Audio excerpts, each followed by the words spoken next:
உங்களுக்கு பயன்படாத ஒரு பொருள், இனியும் அது பயன்பட போறதில்ல, அதை வச்சு பாதுகாத்துக்கிட்டு இருக்கீங்களா? அப்ப இந்த கதையை கேளுங்க. நம்ம நாட்டுல வைக்கோல் போற காத்த நாய் போலன்னு ஒரு பழமொழி இருக்கு. நாய்க்கு வைக்கோல் தின்ற பழக்கம் கிடையாது.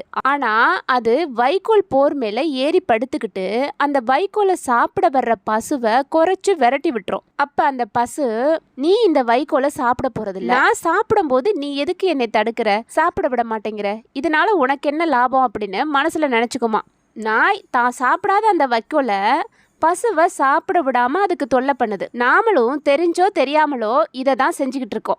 நமக்கு பயன்படாத பொருளை நாம வச்சுக்கிட்டு அடுத்தவங்களுக்கு தராம இருக்கிறோம். அது துணியா இருக்கட்டும், பாத்திரமா இருக்கட்டும், உணவா இருக்கட்டும், அதை மற்றவங்களோட பகிர்ந்தா அவங்க மகிழ்ச்சி அடைவாங்க.